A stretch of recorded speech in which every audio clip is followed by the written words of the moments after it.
Hello बच्चों, नमस्कार। मैं हूं ओम पटलेसर। आप देख रहे हैं ओम पटलेसर 9th 10th MSE मतलब मैथ साइंस इंग्लिश का चैनल। इस चैनल पर आपको 9th और 10th का मैथ्स का पूरा सॉल्यूशन बुक का जो नया एनसीईआरटी सिलेबस 2023 और 24 के लिए चेंज हुआ है, पूरा 9th का मैथ्स, 10th का मैथ, 9th का साइंस, 10th का साइंस और इंग्लिश ग्रामर आपको कंप्लीट सॉल्यूशन मिलेगा इस चैनल पर। तो इस चैनल पर बने रहिए हमेशा के लिए। इस चैनल को सब्सक्राइब कर लीजिए ताकि आपको सारा डिटेल पीडीएफ के माध्यम से, ये हमारे ऑफलाइन कोचिंग की नोट्स है जो इसी साल हम बनाते हैं, यहाँ पे ऑफलाइन कोचिंग करते हैं, उसी की नोट्स का मैं पीडीएफ लेकर के आपको ये दे रहा हूँ ताकि आप इससे परिभाषा वगैरह जो भी जैसा हम नोट्स बनाते हैं कंप्लीट नोट्स भी आप बना सकते हैं और इजी आप चीज़ों को समझ सकते हैं, कैसे चीज़ों को लिखना है, क्या तरीका होता है लिखने का, सही तरीका, प्रेजेंटेशन आपका कैसा होना चाहिए, सारी चीज़ें इसमें अच्छे से कवर हो जाएगी। इसलिए मैं इस चीज़ का प्रयोग कर रहा हूँ कि 11 12 का अलग चैनल है, 9 10 का चैनल है। तो अपने को जो है एग्जाम में सब याद करना पड़ता है, सब लिखना पड़ता है, डिस्क्रिप्टिव रहता है, उसमें वर्णनात्मक रहता है, कंपटीशन वाला नहीं रहता है। इसलिए यहाँ पे लिखना, परिभाषा वगैरह की अपने आवश्यकता पड़ती है, कैसे लिखना है क्या है, तो उसका एक तरीका यहाँ मिल जाता है। इसलिए मैं ऐसे जो बच्चों की नोट्स है, ऑफलाइन बच्चे जो हमारे पास पढ़ते हैं उनकी जो नोट्स है उनका पीडीएफ बना करके जो है मैं आपको यहाँ पे बता रहा हूँ। तो आज हम शुरू करेंगे 10th साइंस मतलब 10वीं विज्ञान का चैप्टर 1 अध्याय 1 जो कि एनसीईआरटी सिलेबस का नया जो एनसीईआरटी सिलेबस चेंज हुआ है थोड़ा सा, उसका अध्याय है। तो पहला, दूसरा, तीसरा, चौथा अध्याय जो है केमिस्ट्री के अध्याय हैं। तो जो शुरुआत के 4 अध्याय है वो रसायन शास्त्र के अध्याय हैं। रसायन शास्त्र क्या होता है उसके बारे में अपन समझेंगे और अध्याय 1 चैप्टर 1 को अपन आज शुरू करते हैं। तो ये 10वीं विज्ञान का चैप्टर 1 की फर्स्ट क्लास है। 10वीं विज्ञान का पूरा अध्याय 3 भाग में यानी 3 वीडियो में, 3 क्लास में बटा हुआ है। मैं वीडियो पार्ट 1 पार्ट 2 ना बोल के क्लास 1 बोलूंगा, क्लास 1, क्लास 2, क्लास 3। तो आज क्लास 1 है 10वीं विज्ञान। शुरू करते हैं वीडियो, ठीक है। तो 10th विज्ञान अध्याय 1 चैप्टर 1 रासायनिक अभिक्रियाएं एवं समीकरण, जो पहला अध्याय है एनसीईआरटी की बुक में, आप लोग भी इसको पढ़ना स्टार्ट कर चुके होंगे अब तक, ठीक है। तो चैप्टर 1 अध्याय 1 रासायनिक अभिक्रियाएं एवं समीकरण स्टार्ट करते हैं आज। देखिए बहुत मजा आने वाला है, आप पहले वीडियो देख लीजिए, आपको लगता है कि अच्छा मतलब पढ़ने में मजा आएगा, समझने चीज़ें कुछ नई जानकारी मिलेगी, कुछ अलग पढ़ने में मजा आएगा। तो आप जो है चैनल को सब्सक्राइब कर लेना बेल आइकन के साथ, आल बेल आइकन के साथ में, और वीडियो को लाइक कमेंट जरूर कर लीजिएगा, ठीक है। तो ये स्टार्ट करते हैं। तो अध्याय 1 रासायनिक, अध्याय 1 में 2 चीजें हैं, एक तो है रासायनिक अभिक्रियाएं और रासायनिक समीकरण, 2 चीजों के बारे में अपन पढ़ने वाले हैं यहाँ पर। तो सबसे पहले स्टार्ट करते हैं। देखो अब विज्ञान स्टार्ट कर रहे हैं 10वीं अध्याय 1। सबसे पहली बात, सबसे पहला अध्याय का, तो सबसे पहले हम जानते हैं कि विज्ञान एक्चुअली होता क्या है। विज्ञान का मतलब होता है साइंस, साइंस अपन बोलते हैं। एक्चुअली साइंस का जो पूरा नाम है वो नेचुरल साइंस, प्राकृतिक विज्ञान है, शॉर्ट में अपन विज्ञान बोलते हैं। साइंस, साइंस होता क्या है, प्रकृति में होने वाली किसी भी घटना का क्रमबद्ध, सुव्यवस्थित और सुपरिभाषित ज्ञान विज्ञान कहलाता है। 3 शब्दों को याद रखेंगे, क्रमबद्ध, सुव्यवस्थित और सुपरिभाषित ज्ञान विज्ञान कहलाता है। यदि हम विज्ञान को तोड़ दें तो वी प्लस ज्ञान विज्ञान कहलाता है, वी प्लस ज्ञान। तो यहाँ पे जो वी है, इसके लिए जो वी है इसके 3 अर्थ होते हैं, वो होता है क्रमबद्ध, सुव्यवस्थित और सुपरिभाषित। तो प्रकृति में होने वाली किसी भी घटना का क्रमबद्ध, सुव्यवस्थित और सुपरिभाषित ज्ञान जो होता है उसी को विज्ञान कहा जाता है। अब प्रकृति क्या है, क्योंकि यहाँ पे एक शब्द आया प्रकृति। प्रकृति मतलब होता है नेचर, ठीक है। तो प्रकृति मतलब नेचर, जो हम अपने आसपास देखते हैं, हमारे आसपास हमें जो दिखाई देता है वही प्रकृति यानी नेचर कहलाता है, ठीक है। इसी तरह से आप लोग यदि जब नोट्स बनाते हैं अपने स्कूल लेवल पर या अपने क्षेत्र में कोचिंग लेवल पर, तो इस तरह से चीजों को अंडरलाइन किया करें ब्लैक पेन से, सॉरी मतलब हेडिंग डाला करें।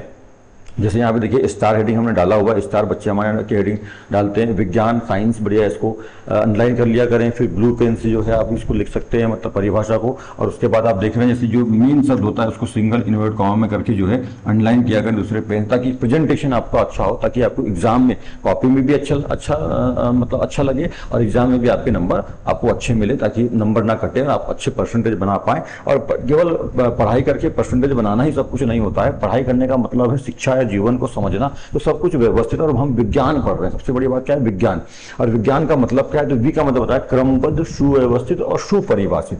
हमको ऐसा ज्ञान प्राप्त करना है जो क्रमबद्ध हो, सुव्यवस्थित हो और सुपरिभाषित हो। इसलिए हम विज्ञान के स्टूडेंट हैं, ठीक है। विज्ञान पढ़ते हैं तो हमको ये सब चीजें हमारे जीवन में, केवल पढ़ाई में ही नहीं, जीवन में भी बात होनी चाहिए कि हमारे जीवन में क्रमबद्धता हो, हम किसी भी काम को क्रमबद्ध तरीके से स्टेप बाय स्टेप करें। हमारा हर एक काम सुव्यवस्थित, ओनली व्यवस्थित नहीं, सुव्यवस्थित होना चाहिए। और केवल परिभाषित मतलब स्पष्ट नहीं होना चाहिए, सुस्पष्ट होना चाहिए। इस ज्ञान को विज्ञान कहते हैं। और प्रकृति, तो हमारे आसपास जो कुछ भी है वो सब प्रकृति है। नेचर उसको बोलते हैं। अब सबसे बात करते हैं कि रसायन विज्ञान क्या होता है, ठीक है, क्योंकि हम रसायन विज्ञान पढ़ रहे हैं। अध्याय 1, 2, 3 और 4, ये 4 अध्याय जो है रसायन विज्ञान यानी केमिस्ट्री के हैं। तो केमिस्ट्री क्या होता है, रसायन विज्ञान क्या होता है, इसको समझेंगे। तो रसायन विज्ञान के इसमें बोलते हैं केमिस्ट्री, रसायनों के विज्ञान को रसायन विज्ञान कहा जाता है, मतलब रसायनों के अध्ययन को रसायन विज्ञान कहा जाता है। हम इसकी परिभाषा को और ऐसा बोल सकते हैं कि रासायनिक पदार्थों के संगठन, उनके गुणधर्म, ठीक है, उनके संरचना और उनके रासायनिक परिवर्तन के अध्ययन को रसायन विज्ञान कहते हैं। ऐसी भी हम परिभाषा बोल सकते हैं, क्योंकि रसायन विज्ञान की परिभाषा किसे कहते हैं तो कोई परीक्षा में आपको आएगा नहीं, बस आपकी जानकारी बेसिक के लिए है। तो रसायनों का अध्ययन, कोई भी रासायनिक यौगिक रसायनों का जो अध्ययन है रसायन विज्ञान कहलाता है। उनके संगठन, उनकी संरचना, उनके गुणों का अध्ययन रसायन विज्ञान कहलाता है। रसायन विज्ञान के जनक, फादर ऑफ केमिस्ट्री कौन है, जनक या पिता, रसायन विज्ञान के पिता कौन है, तो एंटोनी लवाइजिए जो है, एंटोनी लवाइजिए जो कि फ्रांस के बहुत ही महान वैज्ञानिक हैं, ठीक है। एंटोनी लवाइजिए फ्रांस के हैं। ये जो हैं ये रसायन विज्ञान के जनक है, रसायन विज्ञान के पिता कहलाते हैं, फादर ऑफ केमिस्ट्री कहलाते हैं। इन्होंने ऑक्सीजन, हाइड्रोजन, ठीक है, नाइट्रिक अम्ल, सल्फ्यूरिक अम्ल, ऐसे बहुत प्रमुख और द्रव्य के अविनाशिता का नियम, जिसको अपन द्रव्यमान संरक्षण का नियम भी बोलते हैं, उनकी और ऐसी प्रमुख चीजों की खोज की थी, इसलिए इनको रसायन विज्ञान का जनक भी कहा जाता है, ठीक है। ये फ्रांस के थे, ध्यान रखिएगा।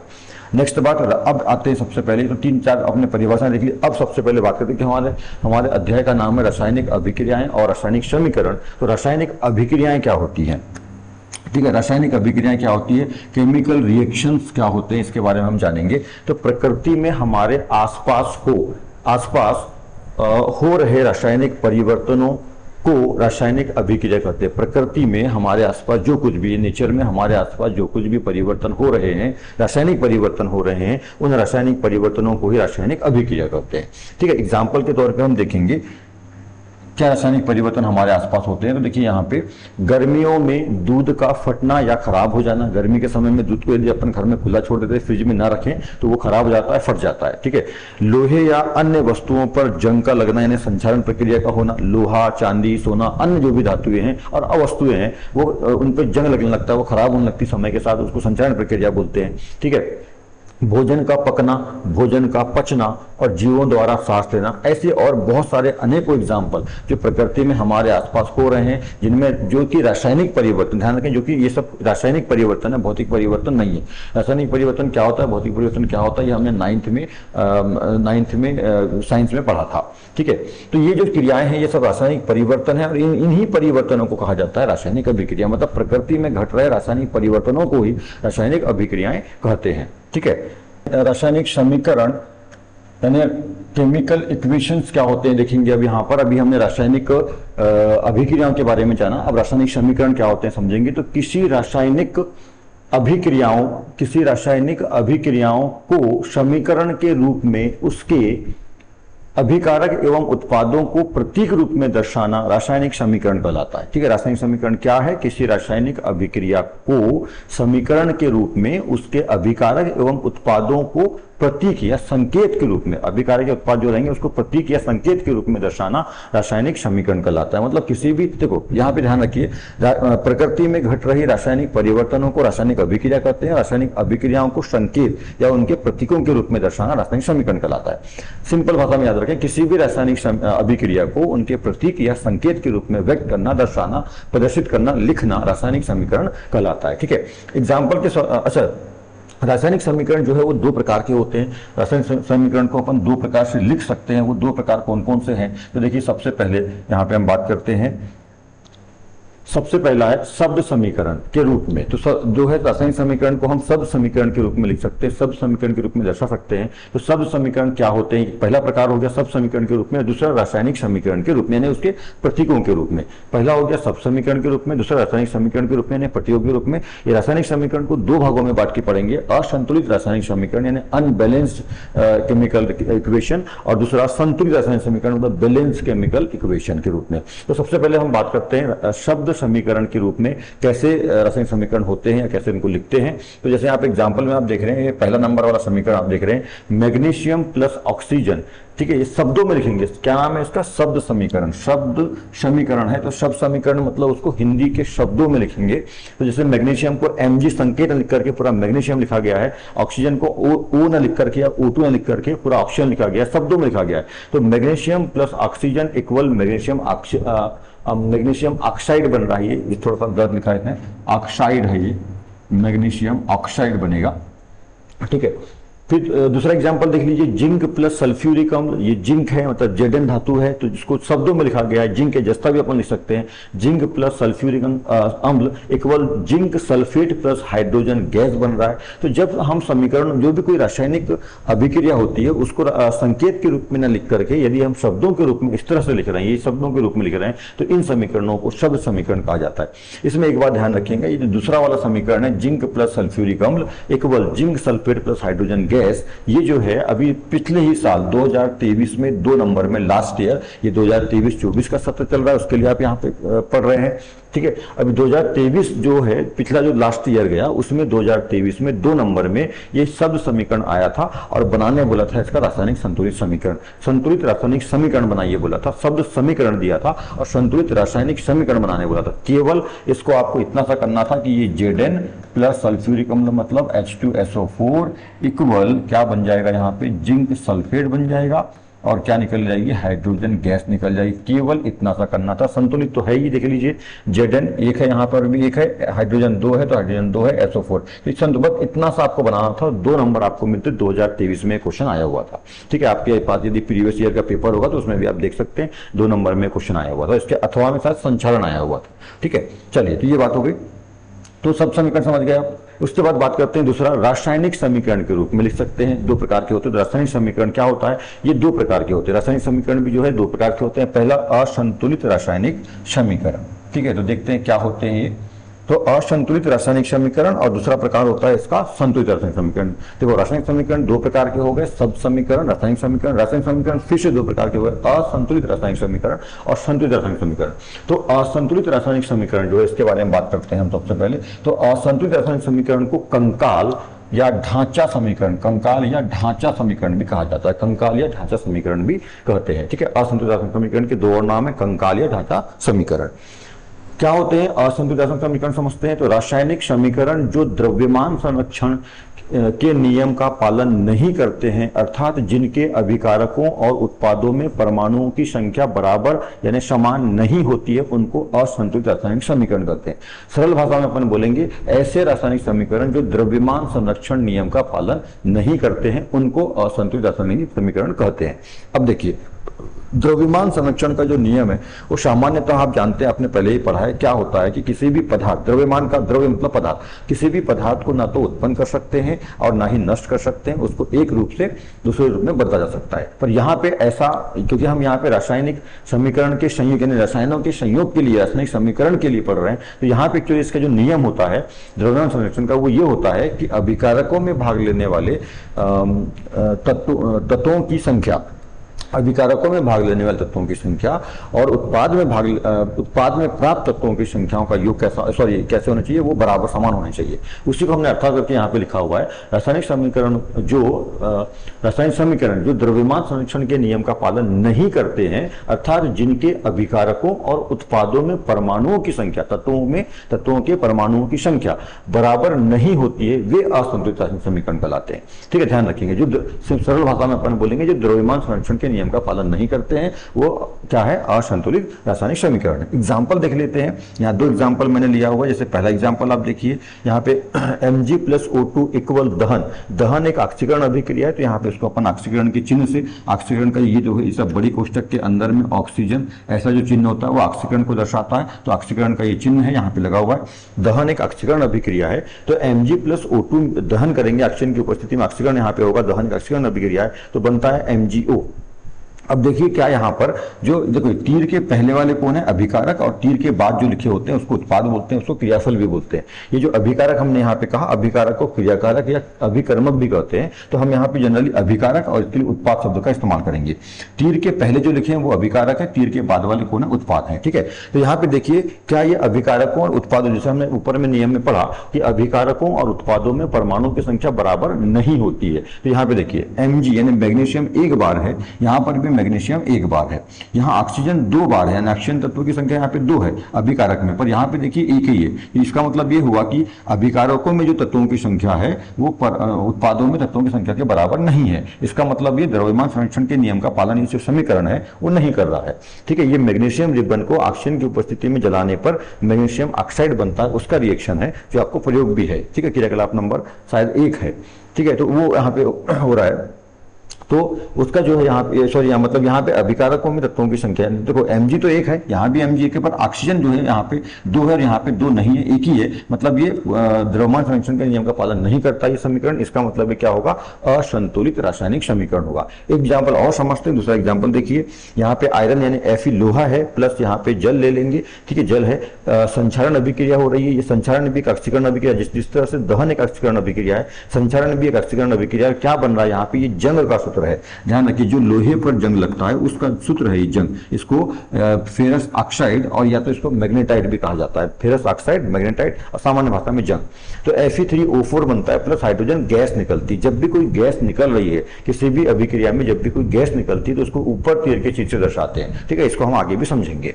तो यहाँ पे देखिए, तो ये एक लोहे पर जंग लगने यानी लोहे पर संचारण की प्रक्रिया का जो है रासायनिक समीकरण है, लोहे पर जंग लगने की रासायनिक अभिक्रिया का रासायनिक समीकरण है। ठीक है, यहाँ पे आप देख लेते हैं क्या बराबर है। यहाँ पे जो Fe यानी आयरन है वो 1 है, परंतु यहाँ पे कितना है, 3 है। यहाँ पे हाइड्रोजन 2 है, यहाँ पे हाइड्रोजन 2 है। ठीक है, ये तो, पर ऑक्सीजन देखिए यहाँ पे 1 है, यहाँ पे ऑक्सीजन हो गया 4। तो ये कैसा देखिए, यहाँ पे बैलेंस नहीं है, यहाँ पे ना बैलेंस नहीं है। ये यहाँ पे जो Fe यानी आयरन है वो 1 है, तो यहाँ पे 3 है। यहाँ पे हाइड्रोजन कितना है, 2 है, वहाँ हाइड्रोजन 2 है। ठीक है, पर ऑक्सीजन यहाँ 1 है, ऑक्सीजन यहाँ पे 4 हो गया। इसका मतलब अभिकारकों और उत्पादों में जो परमाणुओं की संख्या वो बराबर नहीं है। मतलब द्रव्यमान संरक्षण का नियम का पालन यहाँ पे नहीं हो रहा है। इसका मतलब ये दोनों ही समीकरण कैसे हैं, असंतुलित रासायनिक समीकरण है। ठीक है, तो अब इनको संतुलित कैसे करेंगे या संतुलित रासायनिक समीकरण क्या होते हैं इसके बारे में बात करते हैं।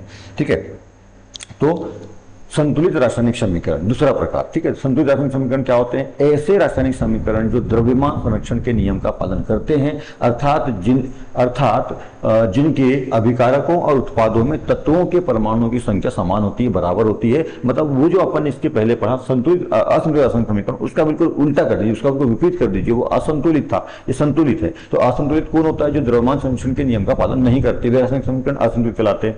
तो जो द्रव्यमान संरक्षण के नियम का पालन करते हैं वो संतुलित कहलाते हैं। देखो, ऐसे रासायनिक समीकरण जो द्रव्यमान संरक्षण के नियम का पालन करते हैं, अर्थात जिनके अभिकारकों और उत्पादों में तत्वों के परमाणुओं की संख्या कैसी होती है, समान होती है, बराबर होती है, उनको संतुलित रासायनिक समीकरण कहते हैं। सरल भाषा में अपन बोलेंगे, जो द्रव्यमान संरक्षण का पालन करते हैं वो असंतुलित, और जो नहीं करते हैं वो असंतुलित, और जो करते हैं वो संतुलित। ठीक है, ये ध्यान रखिए।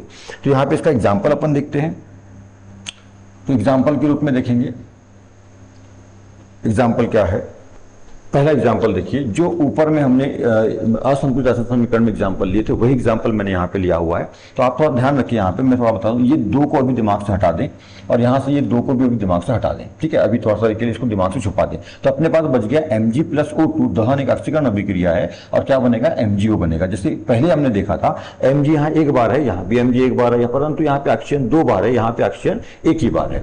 ठीक है, तो इसको समझे आप। तो इसको बैलेंस हम कैसे करेंगे, देखिए, तो ऑक्सीजन यहाँ पे 2 बार है। अब ऑक्सीजन 2 करना है तो आप लोग कई बार क्या करते हो, जैसे मान लीजिए रिएक्शन है Mg+O2। ठीक है, Mg एक तत्व है जो कि ठोस अवस्था में होता है, मैग्नीशियम रिबन, यहाँ पे मैग्नीशियम रिबन का ऑक्सीजन की उपस्थिति में क्या कराते हैं, दहन कराते हैं। ठीक है, दहन अभिक्रिया है, दहन कराएंगे और ये ऑक्सीकरण अभिक्रिया है, तो बनता है MgO।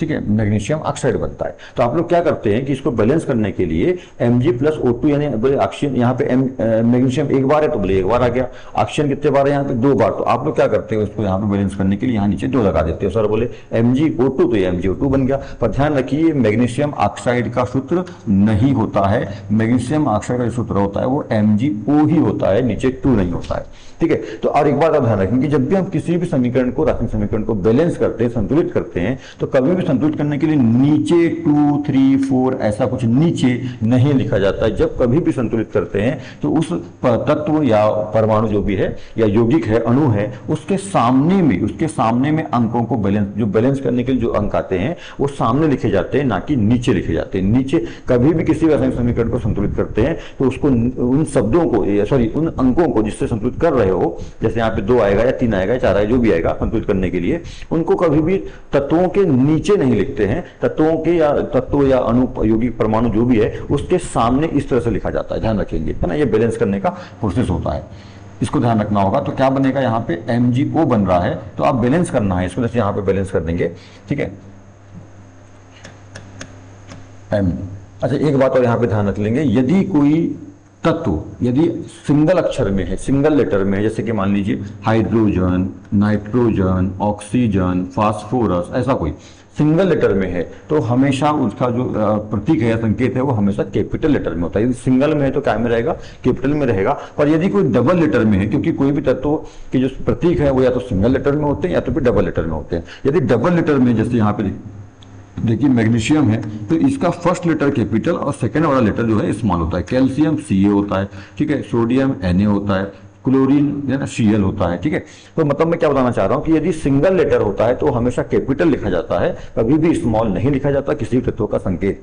और यदि डबल लेटर में है तो फर्स्ट लेटर कैपिटल और सेकंड लेटर हमेशा स्मॉल होता है। जैसे Mg में M कैपिटल, G स्मॉल है, Ca में C कैपिटल, A स्मॉल है, Na सोडियम है, ये कैल्शियम सोडियम, सोडियम में N कैपिटल, A स्मॉल है, Cl में C कैपिटल, L स्मॉल, इस तरह से लिखे जाते हैं। ये बात ध्यान रखिएगा। अब हम ये ऊपर वाली बनी रिएक्शन को बैलेंस करेंगे। तो बैलेंस करने के लिए क्या करेंगे, देखिए यहाँ पे मैग्नीशियम एक बार है, यहाँ पे मैग्नीशियम एक बार है, पर ऑक्सीजन यहाँ पे 2 बार है। तो यहाँ पे हम नीचे 2 नहीं कर सकते, तो इसके लिए क्या करेंगे, इसके लिए हमको क्या करना पड़ेगा कि हम 2 यहाँ पे जब बैलेंस करते हैं तो उस अणु के सामने या उस तत्व के सामने, यौगिक के सामने में 2 रखेंगे, क्योंकि हमको बैलेंस करना है। अब देखिए यहाँ पे ऑक्सीजन 2 थे तो ऑक्सीजन यहाँ पे 2 तो हो गए, पर साथ में Mg भी 2 हो गया है, मैग्नीशियम भी 2 हो गया। तो क्या करेंगे, इसके सामने 2 लगा दीजिए। तो इस तरह से आपका जो समीकरण है ये बैलेंस हो जाएगा। अब देखिए, है ना, अभिकारकों और उत्पादों दोनों में जो तत्वों के परमाणु है उनकी संख्या बराबर हो चुकी है, मतलब संतुलित हो चुका है, ठीक है। देखिए Mg यहाँ पे 2 है तो यहाँ भी Mg 2 है, और ऑक्सीजन यहाँ पे 2 है तो ऑक्सीजन भी यहाँ पे 2 है। ये जो 2 है ये दोनों के लिए, मैग्नीशियम और ऑक्सीजन दोनों के लिए, क्योंकि यहाँ पे गुणा है, समझ लीजिए एक तरह से इनके बीच में गुणा नहीं है, पर 2 जैसे अपन मैथ्स में पढ़ते हैं कि 2 संख्या, 2 राशियों के बीच में, 2 चरों के बीच में कोई चिन्ह होता है तो गुणा होता है, वैसे इस तरह से यहाँ पे लगभग होता है। तो ध्यान रखिएगा Mg और O, तो यहाँ पे जो 2 लिखा हुआ है ना, ये 2 Mg के लिए भी है और ऑक्सीजन के लिए भी है, ठीक है, इस तरह से। तो यहाँ 2 मैग्नीशियम 2 ऑक्सीजन, यहाँ पर भी 2 मैग्नीशियम 2 ऑक्सीजन, इस तरह से बैलेंस हो गया। मतलब तीर के चिन्ह के पहले यानी अभिकारकों में जो तत्वों के परमाणु की संख्या है वही अभिकारकों में प्राप्त जो हुए हैं, है ना, उसमें तत्वों के परमाणु की संख्या भी वही है, बराबर है। इसका मतलब समीकरण कैसा हो गया, बैलेंस हो गया, संतुलित हो गया। तो इस तरह से यहाँ पे ये एग्जाम्पल मैंने 2 हटाया था, अब इसको मैं यहाँ से हटा दे रहा हूँ, ठीक है, ध्यान रखिएगा।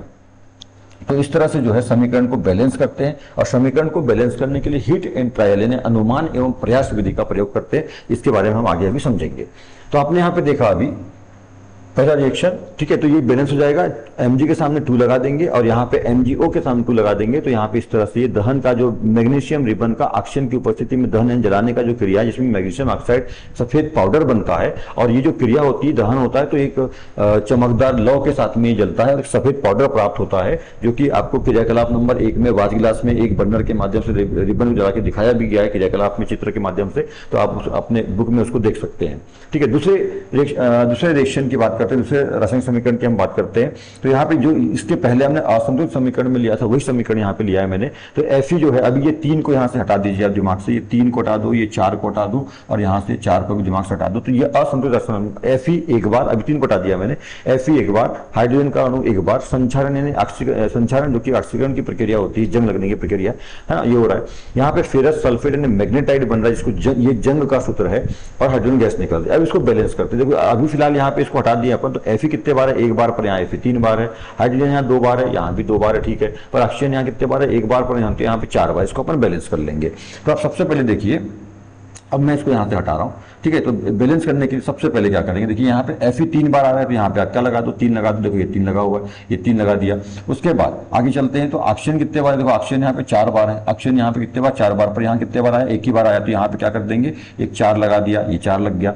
अब जब 4, तो ऑक्सीजन को बैलेंस करने के लिए 4 लगा दिया। अगर Fe जो है 3 था, तो Fe 3 हो गया। ऑक्सीजन कितना, 4, देखो ऑक्सीजन कितना हो गया, 4 हो गया, पर हाइड्रोजन की संख्या बढ़ गई है, तो हाइड्रोजन यहाँ पे कितना हो गया, 4 दूनी 8 हो गया। यहाँ पे हाइड्रोजन कितना है, पहले कितना था, ये 4 के अपन छोड़ दें, तो पहले 2 था, तो यहाँ पे एक 4 लगा दीजिए, तो कितना हो जाएगा, 4 दूनी 8 हो जाएगा। और इस तरह से समीकरण बैलेंस हो जाएगा। अब अभिकारकों में परमाणु तत्वों की संख्या और इधर उत्पादन तत्वों की संख्या का जो है कैसी हो जाएगी, बराबर हो जाएगी। इसका मतलब अभी समीकरण कैसा हो जाएगा, संतुलित हो जाएगा, ठीक है। इस तरह से समीकरणों को हम संतुलित करते हैं। तो इस तरह से ये संतुलित रासायनिक समीकरण है, ठीक है। अब आगे बढ़ते हैं। तो रासायनिक समीकरण लिखना, रासायनिक समीकरण लिखना ये क्या होता है, ठीक है। तो रासायनिक समीकरण किसी रासायनिक अभिक्रिया को दर्शाता है। कोई भी रासायनिक समीकरण किसी रासायनिक अभिक्रिया को दर्शाता है। समीकरण को रसायनों के प्रतीकों के रूप में लिखा जाता है। रासायनिक समीकरण में तीर के चिन्ह के बाईं ओर, बाईं, देखो बाईं याद रखिएगा, बाईं नहीं लिखना है, बाईं लिखना है, बाई, ठीक है। यदि ये लिखा, ये बाई लिखा है आपने, बाई नहीं है, ये बाई है। इसमें जब तक हम डॉट नहीं लगाएंगे, ऐसे डॉट लगाएंगे तभी बनेगा बाई। बाई का मतलब होता है बाई और, यानी लेफ्ट हैंड साइड, ठीक है। बाई मतलब बाई, ऐसा भी लिख सकते हैं इसको, यमी बड़ी की मात्रा बाई, ऐसा भी लिख सकते हैं। तो बाई, तो बच्चे ने बाई लिखा है। अब याद रखेंगे बिना बिंदी के नहीं बनाएंगे, यदि बिना बिंदी के बनाएंगे तो बाई बन जाएगा, जो काम वाली बाई होती है। तो इस तरह से जो है, तो बाई बन जाएगी। यहाँ पे लगाएंगे बिंदी वाला, ध्यान रखिए, तो बिंदी बाई और, ठीक है। तो क्या बोला गया है, रासायनिक समीकरण में तीर के चिन्ह के बाईं ओर अभिकारक या क्रियाकारक, अभिकारक बोलो या क्रियाकारक बोलो एक ही बात है, दो उसके पर्यायवाची शब्द हैं, तथा दाईं ओर, देखो दाईं बोलेंगे, दाई नहीं बोलेंगे, दाईं बोलेंगे, और उत्पाद या क्रियाफल लिखे जाते हैं। देखो बाईं ओर, लेफ्ट मतलब जो तीर का चिन्ह, ये जो तीर का चिन्ह है इसके बाईं ओर, ये हो गया इसका बाईं ओर यानी बायां भाग, और इधर हो गया ये दाईं ओर यानी दायां भाग, ठीक है। ये दाईं ओर यानी दायां भाग होगा। चलिए ऐसा कर देता हूं मैं, दाईं और बाईं। इधर पे जो है इस साइड में, यानी ये जो तीर का चिन्ह है उसके इस साइड में क्या रखे जाते हैं, क्या लिखे जाते हैं, अभिकारक या क्रियाकारक लिखे जाते हैं इस साइड में, और उत्पाद या क्रियाफल इस साइड में आते हैं। मतलब जो है right hand side, right hand side, ठीक है। और ये बोल देता हूं मैं लेफ्ट हैंड साइड। ये तीर के चिन्ह के राइट हैंड साइड में उत्पाद या क्रियाफल लिखे जाते हैं, और तीर के चिन्ह के लेफ्ट हैंड साइड में क्या लिखे जाते हैं, अभिकारक या क्रियाकारक लिखे जाते हैं। ये ध्यान रखिएगा, ठीक है, इसका ध्यान रखिएगा। आगे बढ़ते हैं। अभिकारक एवं उत्पाद में 2 या 2 से अधिक परमाणु, अणु या यौगिक होने पर उन्हें धन यानी प्लस के चिन्ह से जोड़ते हैं। हमेशा प्लस के चिन्ह से जोड़ेंगे। रिएक्शन देखो यहाँ पे रिएक्शन है, ये 2 अभिकारक में 2 जो है पदार्थ भाग ले रहे हैं, तो दोनों पदार्थों को जो अणु, परमाणु या आयन जो भी हो सकते हैं, यौगिक हो सकता है, उसको प्लस के चिन्ह से, धन के चिन्ह से जोड़ते हैं, ठीक है, ध्यान रखेंगे। आगे, तीरों के चिन्ह की दोनों ओर तत्वों के परमाणुओं की संख्या समान होने पर समीकरण संतुलित कहलाता है, और असमान होने पर समीकरण असंतुलित कहलाता है। तो संतुलित समीकरण क्या होते हैं और असंतुलित रासायनिक समीकरण क्या होते हैं, ये हमने सामने भी समझ लिया है। अब ये जो बात हमने अभी समझी, इसको हम एक एग्जाम्पल के माध्यम से समझने का प्रयास करेंगे, ठीक है। एग्जाम्पल के माध्यम से समझते हैं। यहाँ पे देखिए, ये संतुलित रासायनिक समीकरण है 2Mg + O2। यहाँ पे क्या होता है, इसका दहन होता है, एक ऑक्सीकरण अभिक्रिया है, तो 2Mg बन रहा है। तो जो तीर के इधर ये वाला जो साइड है वो कौन सा साइड है, बायां साइड है, बायां, इसको हम बोल सकते हैं लेफ्ट हैंड साइड, ठीक है। और इधर वाला जो भाग है तीर के बाद वाला वो क्या है, दायां, दायां को अपन बोलेंगे right hand side, left hand side और राइट हैंड साइड। तो तीर के लेफ्ट में है ना, क्या जो ये रहता है, इसको क्या बोलते हैं, अभिकारक या क्रियाकारक बोलते हैं। और तीर के चिन्ह के दाएं तरफ यानी राइट हैंड साइड में जो लिखा है यहाँ पे 2MgO, मतलब मैग्नीशियम ऑक्साइड के 2 अणु बन रहे हैं, इसको, ये जो तीर के चिन्ह के बाद होता है, इसको उत्पाद या क्रियाफल कहा जाता है, उत्पाद या क्रियाफल, ध्यान रखिएगा। तो ये चीज हमने यहाँ पे आगे अभी समझा। आगे देखते हैं रासायनिक समीकरणों को संतुलित करना। तो रासायनिक समीकरण को संतुलित क्यों करते हैं, क्या जरूरत है। अच्छा, एक चीज और, यहाँ पे एक चीज हम भूल गए, ये जो चीज थी कि जल का रासायनिक नाम है ना, कई बार देखो जल का जो सूत्र होता है वो H2O होता है, आप लोगों को मालूम है, ठीक है। शुद्ध जल जो होता है उसका जो सूत्र होता है वो H2O होता है, एक अणु जो है ये। और ये H2O कैसे बनता है, तो आप ध्यान रखिएगा, हाइड्रोजन गैस के 2 अणु और ऑक्सीजन गैस का 1 अणु आपस में मिलकर क्या बनाते हैं, जल के 2 अणु बनाते हैं। ध्यान रखिएगा, हाइड्रोजन गैस के 2 अणु और ऑक्सीजन गैस का 1 अणु, ये गैस रूप में आपस में मिलते हैं, ठीक है, ये गैस रूप में होते हैं।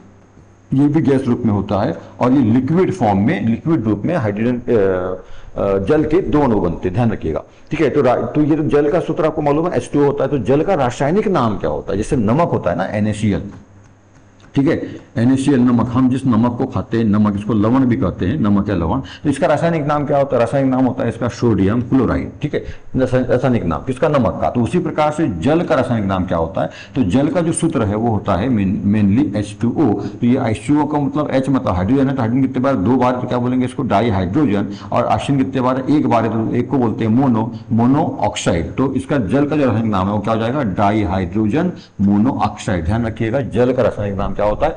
डाई हाइड्रोजन मोनो ऑक्साइड होता है। ठीक है, चलिए तो अब आगे चलते हैं। तो आगे अपन ने बात की, अभी ये एग्जांपल हो गया था। अब यहाँ पे हम बात करने वाले हैं कि रासायनिक समीकरण जो है, रासायनिक समीकरणों को संतुलित करना क्यों आवश्यक है, रासायनिक समीकरण को संतुलित क्यों करते हैं। वे रासायनिक समीकरण जो द्रव्यमान संरक्षण के नियम का पालन करते हैं संतुलित रासायनिक समीकरण कहलाते हैं। अर्थात किसी भी रासायनिक अभिक्रियाओं के उत्पाद का कुल द्रव्यमान अभिकारक तत्वों के कुल द्रव्यमान के बराबर होता है। यानी अभिकारक तत्वों के परमाणुओं की संख्या उत्पाद तत्वों के परमाणुओं की संख्या के बराबर होनी चाहिए।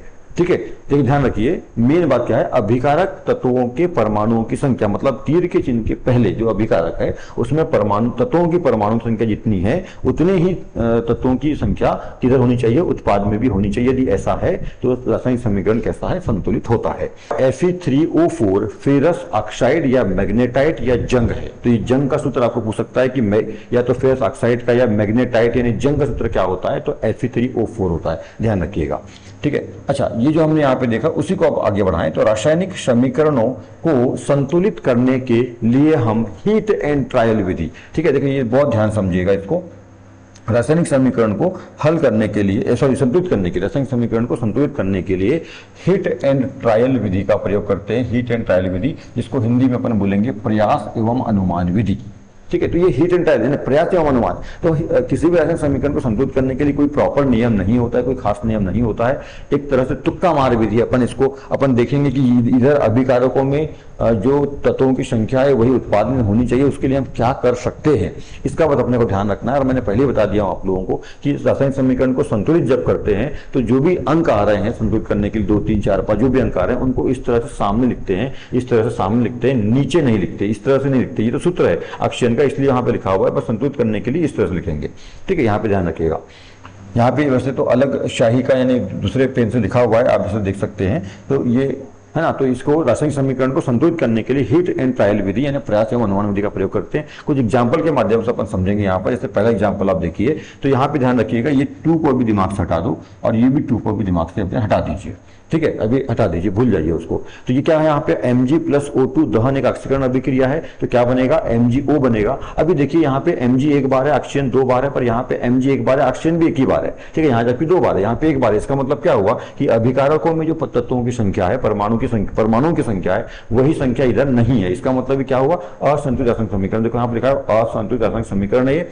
अब देखिए क्यों है, क्योंकि यहाँ पे Mg कितने बार है? 1 बार। ऑक्सीजन कितने बार है? यहाँ पे 2 बार। पर यहाँ पे Mg कितने बार है? 1 बार। ऑक्सीजन भी कितने बार हुआ? 1 बार हुआ। इसका मतलब अभिकारकों में तत्वों के परमाणुओं की संख्या उत्पाद तत्वों के परमाणुओं की संख्या के बराबर नहीं है। इसका मतलब ये क्या होगा? असंतुलित रासायनिक समीकरण होगा। अब इसमें हम क्या करेंगे? अब इसको हम संतुलित कर देते हैं। देखो संतुलित कैसे करेंगे, अब ध्यान दीजिए।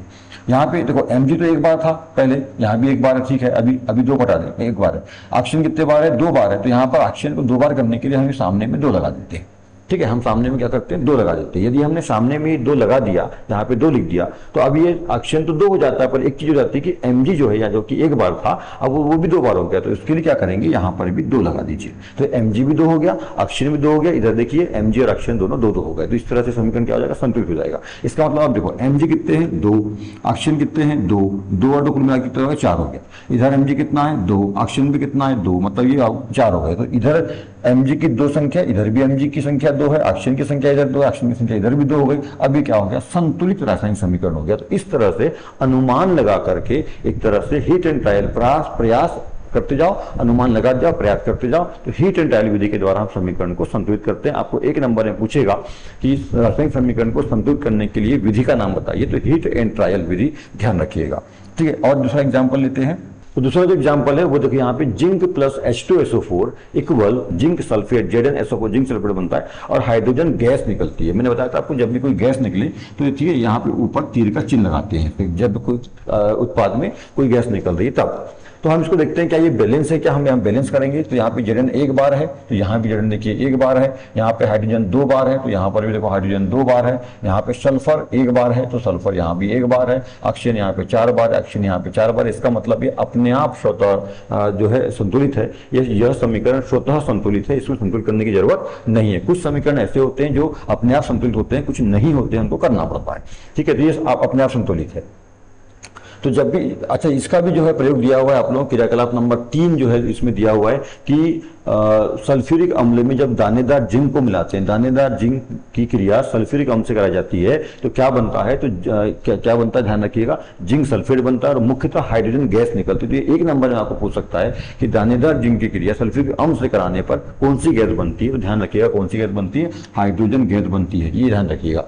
और जंग लगने की प्रक्रिया, संचारण की प्रक्रिया, जंग लगने की प्रक्रिया में भी कौन सी गैस निकलती है, तो हाइड्रोजन गैस निकलती है, इसका ध्यान रखिएगा। देखिए यहाँ पे देखो दिख रहे हो ये हाइड्रोजन गैस निकल रही है। तो ये दोनों बड़ा इंपॉर्टेंट है, एक नंबर आपको पूछ सकता है। ये जो तीसरा जो रिएक्शन है वो उसी का है, संचारण का यानी लोहे पर जंग लगने का। इसको भी हम समझते हैं ध्यान से।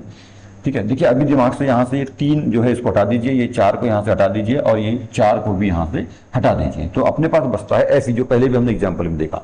Fe यहाँ पे एक बार है और यहाँ पे देखो Fe 3 बार है। ठीक है, यहाँ पे हाइड्रोजन 2 बार है, यहाँ पे हाइड्रोजन 2 बार है। ठीक है, पर ऑक्सीजन यहाँ पे एक बार है, यहाँ पे ऑक्सीजन 4 बार हो गया है। ठीक है, अब इसको हम बैलेंस करेंगे क्योंकि अनबैलेंस है ना, संतुलित नहीं है। तो बैलेंस कैसे करेंगे इसको देखिए। Fe यहाँ एक बार था परंतु Fe यहाँ 3 बार है तो हम यहाँ क्या लगा देंगे, 3 लगा देंगे। और मैंने पहले ही कहा फिर बार बार बोल रहा हूँ, ध्यान रखिएगा, जब भी किसी रासायनिक समीकरण को संतुलित करते हैं तो संतुलित करते समय हम किसी भी तत्व के नीचे में जो है अंकों को नहीं लिखते। जैसे यहाँ पे 2 लिखा हुआ है तो सूत्र में था पहले से ही है, तो ये 2 संतुलित करने में नहीं लिखते। संतुलित करने के लिए जो अंक प्रयोग करते हैं उन अंकों को नीचे नहीं लिखा जाता। जैसे यहाँ पे 2, 4, 3 और ये 2 लिखा, इस तरह से नहीं लिखते हैं। संतुलित करने में उस तत्व के सामने या उस तत्व के अणु के तत्वों के सामने या अणु के सामने, यौगिक के सामने लिखा जाता है। तो यहाँ पे Fe कितने बार है, 3 बार, तो यहाँ 3 लगा दो, Fe बैलेंस हो जाएगा। उसके बाद हम बात करते हैं, देखिए यहाँ पे ऑक्सीजन कितने बार है, 4 बार है। यहाँ पे ऑक्सीजन एक ही बार है तो यहाँ पे क्या लगा दो, 4 लगा दो। अब ऑक्सीजन तो 4 हो गया पर हाइड्रोजन की संख्या बढ़ गई। यहाँ हाइड्रोजन कितना है, 2 है, मतलब 4 यहाँ पर 2, तो 4 दूनी 8 हो जाएगा। तो यहाँ पे कर देंगे 4 लगा दीजिए, यहाँ पे 4 देखो तो 4 दूनी 8 बन जाएगा। और क्योंकि ये गैस है इसलिए इसके ऊपर तीर का चिन्ह लगा देंगे। जब भी कोई गैस उत्पाद में निकलती है तो ऐसे तीर का चिन्ह ऊपर की ओर लगा देंगे। तीर का चिन्ह ऊपर की ओर यदि गैस निकल रही है तो और कोई ठोस अवक्षेप निकल रहा है, कोई अवक्षेप निकलता है तो उसको तीर का चिन्ह नीचे की ओर लगाते हैं। तो इस तरह से समीकरण भी, ये वाला समीकरण भी जो है बैलेंस हो जाएगा।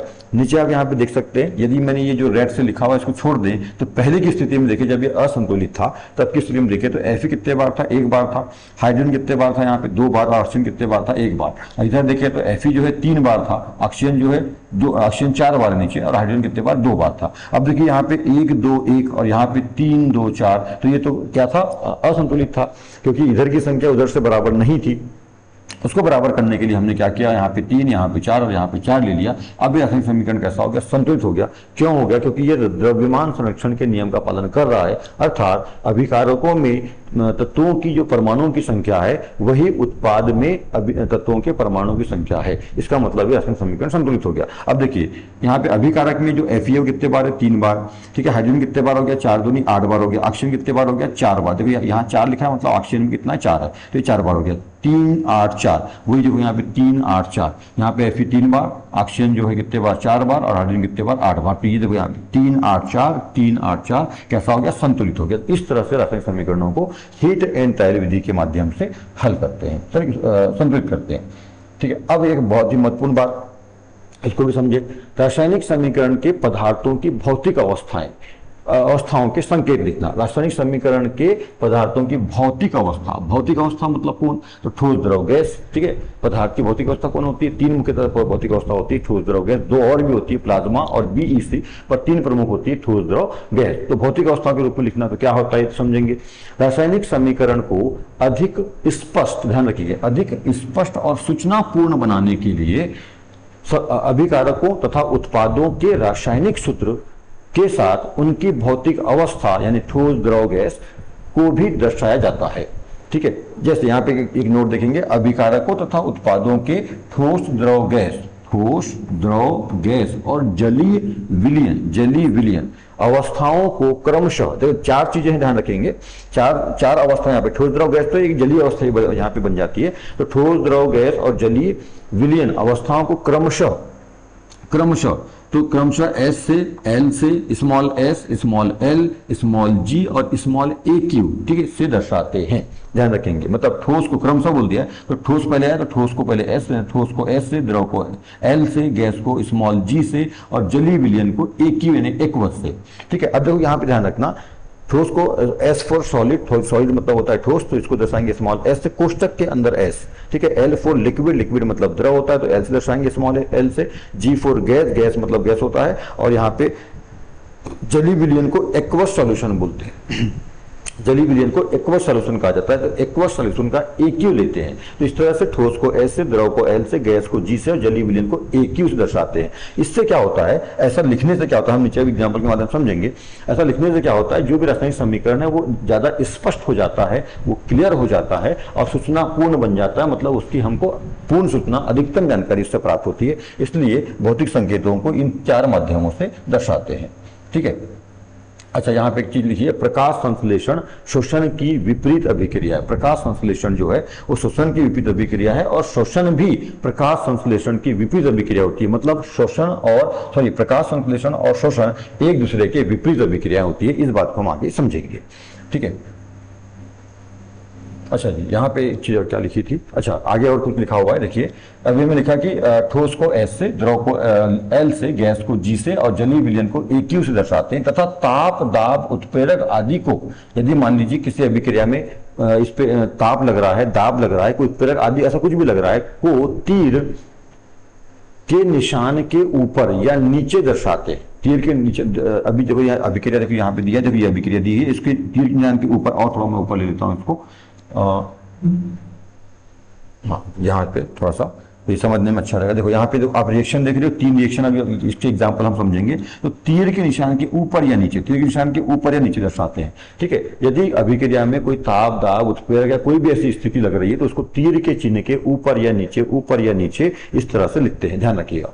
आगे, उत्पाद में गैस निकलने पर, यदि कोई उत्पाद में गैस निकल, जैसे मैंने कहा पहले कि हाइड्रोजन गैस निकल रही है, तो उत्पाद में गैस निकलने पर उसको ऊपर तीर के चिन्ह से, तथा अवक्षेप निकलने पर, कोई ठोस अवक्षेप, अविलेय ठोस अवक्षेप निकल रहा है ना, ठोस निकल रहा है, अविलेय है और ठोस अवक्षेप निकल रहा है, तो उसको नीचे तीर के चिन्ह से जो है दर्शाते हैं। ठीक है, तो उसको हम एग्जाम्पल के माध्यम से समझते हैं। सबसे पहला एग्जाम्पल देखो, लोहे पर जंग लगने का एग्जाम्पल। तो यहाँ पे 3FeS, देखो ये S लिखा हुआ है, 3FeS। अब इसकी है ना, यहाँ पे देखिए ये G लिखा हुआ है, ठीक है, G, ठीक है, ध्यान रखिएगा। और यहाँ पे देखिए ये S लिखा हुआ है, ये S आपको दिख रहा है, और यहाँ पे देखिए G लिखा हुआ है, ठीक है, स्मॉल g, ये और तीर का चिन्ह भी लगा क्योंकि ये गैस निकल रही है। तो हम बात कर रहे हैं यहाँ पे कि अभिक्रियाओं में ये जो कोष्टक में S G लिखा हुआ है, ये क्या है, तो ये क्यों लिखते हैं, तो ये इससे ये हमको मालूम होता है कि यहाँ पे जो लोहा है, जो कि तीन अणु इसके भाग ले रहे हैं, तो लोहा जो है वो किस अवस्था में है, मतलब भाग क्रिया करता है, तो ठोस अवस्था में, द्रव अवस्था में, या गैस अवस्था में, या फिर जलीय विलयन अवस्था में, किस अवस्था में भाग ले रहा है, ये चीजें हमसे यहाँ पे क्लियर होती है। तो जो है यहाँ पे जो लोहा है वो ठोस अवस्था में, S मतलब ठोस, ठीक है, सॉलिड है, तो यहाँ पे S का मतलब ठोस से है। तो लोहा हमको देखो, ये सभी क्रिया में ये लिखने से हमको मालूम हो रहा है कि जो लोहा है वो ठोस अवस्था में, और जो जल है वो गैस अवस्था में। अब जल गैस अवस्था का मतलब वाष्प अवस्था, ठीक है, यहाँ पे ध्यान रखिएगा। यहाँ पे वाष्प अवस्था में है ना, यानी आर्द्रता या नमी के रूप में रहता है, वाष्प अवस्था में रहता है। और वाष्प जो है, जल की जो वाष्प अवस्था होती है वो गैस अवस्था होती है एक तरह से, तो इसलिए यहाँ पे जो जल है वो गैस अवस्था होगा, यहाँ पे लिक्विड नहीं होगा। तो आपको लग रहा होगा, यहाँ पे दिमाग में आ रहा होगा कि सर ये जल है, जल तो लिक्विड होता है, तो यहाँ पे एल होना चाहिए। पर ध्यान रखिएगा, क्योंकि जब लोहा पानी से तो क्रिया करता है, मतलब पानी से क्रिया करेगा नहीं करेगा, पर जो लोहा है वो वायुमंडल की नमी से क्रिया करता है, आर्द्रता से क्रिया करता है। आर्द्रता का मतलब, नमी का मतलब क्या होगा, वाष्प होगा, ठीक है। तो जल वाष्पों से क्रिया करता है और जो है उसमें जंग लगता है। तो यहाँ पे जो जल है वो वाष्प रूप में मिलकर क्रिया करता है, इसलिए यहाँ पे वाष्प क्या होता है, एक तरह की गैस होती है, गैस रूप होता है, तो यहाँ पे जी लिखेंगे उसको। तो इस तरह से क्रिया करेगा। और यहाँ पे जो है ये जो जंग का जो बनेगा, मतलब Fe3O4 जो मैग्नेटाइड बनेगा, यानी फेरस ऑक्साइड जंग बनेगा,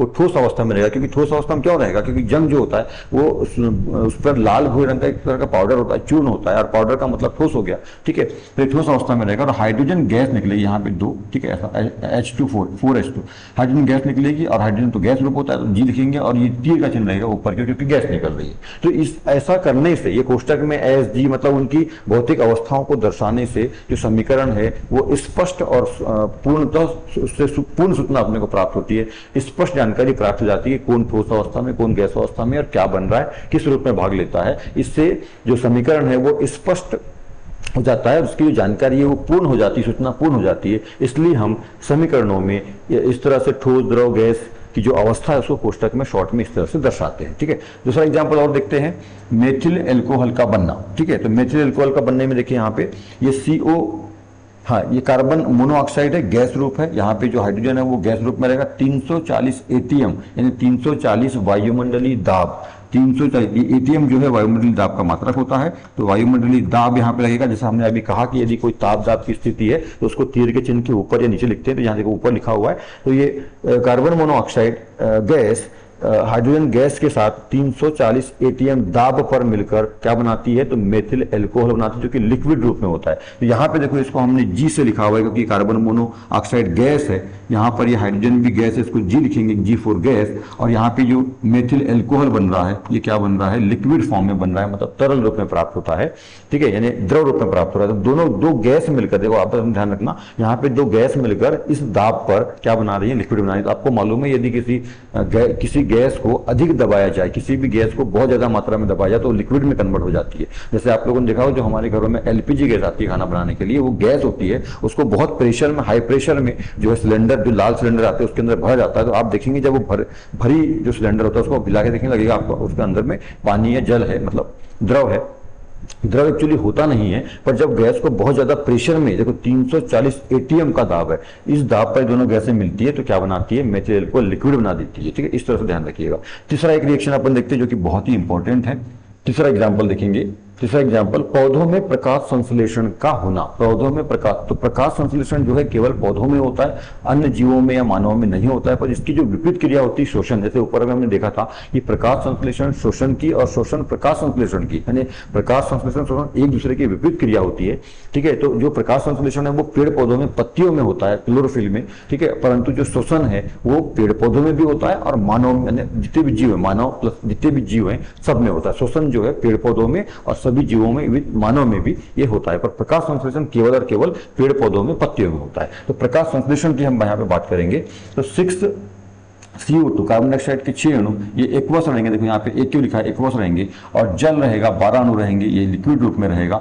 ये सूर्य प्रकाश की उपस्थिति में और क्लोरोफिल के अंदर। देखो सूर्य प्रकाश की उपस्थिति का मतलब यहाँ पे एक बात और नोट करिएगा, यहाँ पे हमने UV लिखा हुआ है। तो सूर्य प्रकाश, तो आप देखो हम अभी तक कई बार इससे पहले भी पहली कक्षाओं में हम पढ़ते आए कि जो प्रकाश संश्लेषण है वो सूर्य प्रकाश की उपस्थिति में होता है। पर यहाँ पे समझने वाली बात है, सूर्य प्रकाश की उपस्थिति में होता है, पर सूर्य प्रकाश कौन सा? सूर्य प्रकाश दो प्रकार का होता है, दृश्य प्रकाश, अदृश्य प्रकाश।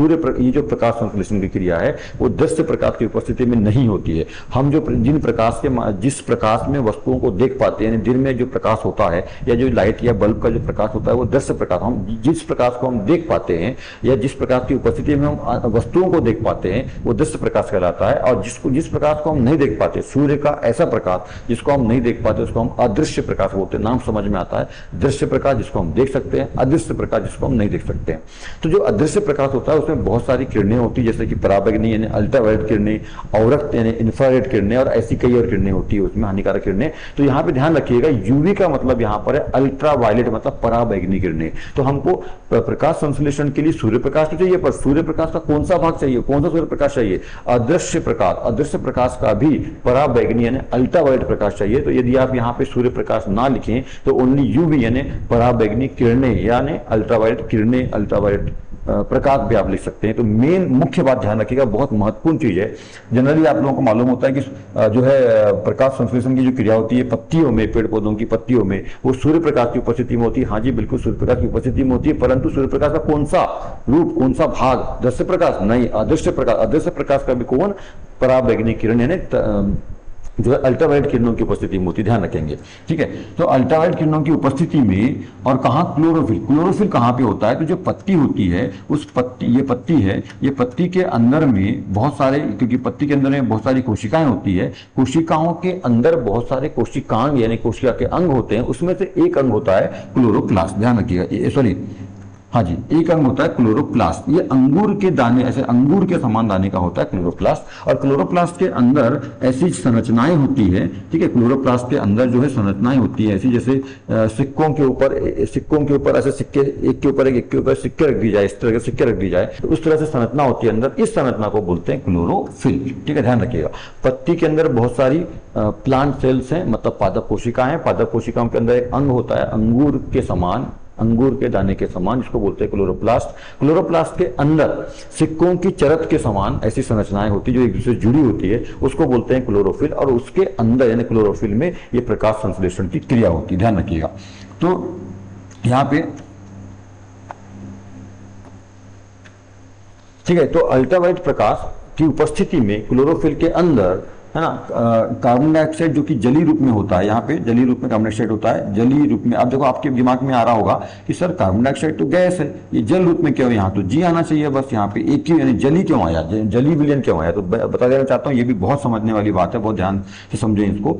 ध्यान रखिए, कार्बन डाइऑक्साइड बिल्कुल गैस है, इसमें कोई दिक्कत नहीं है। वायुमंडल में जब रहती है तो ये गैसी रूप में रहती है, गैस रूप होता है इसका, ये तो बिल्कुल गैस रूप। परंतु ये कार्बन डाइऑक्साइड जब हम यहाँ पे बात कर रहे हैं प्रकाश संश्लेषण में, जब कार्बन डाइऑक्साइड भाग लेती है यानी स्टोमेटा के द्वारा। अच्छा, ये बात तो आपको मालूम है कि जो प्रकाश संश्लेषण के लिए कार्बन डाइऑक्साइड है वो कहाँ से मिलती है, वायुमंडल से मिलती है। और जल कहाँ से मिलता है, जड़ों के माध्यम से, जड़ों के मतलब जमीन से, जड़ों के माध्यम से जाइलम से होता हुआ पत्ती तक जल पहुंचता है। और स्टोमेटा, पत्ती में जो, पत्ती के जो निचले भाग में स्टोमेटा, ऊपरी भाग में स्टोमेटा नहीं होते, ध्यान रखिए। जैसे हमारा हाथ है वैसी पत्ती होती है, ऊपर का भाग चिकना होता है, नीचे का भाग रफ होता है। नीचे के भाग में क्या होते हैं, स्टोमेटा यानी जो रंध्र होते हैं, छिद्र होते हैं छोटे छोटे से, जैसे हमारे हाथों में यहाँ पे नीचे में देखो छिद्र है, उसी तरह से स्टोमेटा में भी छिद्र होते हैं, है ना। हथेली में छिद्र नहीं होते ऊपर, वैसे पत्तियों में ऊपर छिद्र नहीं होते, ऊपर चिकना भाग होता है, नीचे का भाग रफ होता है, खुरदुरा होता है। जैसे हमारे हाथों में नीचे छिद्र है, रोम छिद्र बोलते हैं, वैसे पत्तियों के नीचे छिद्र होते हैं, उनको छिद्र बोलते हैं स्टोमेटा,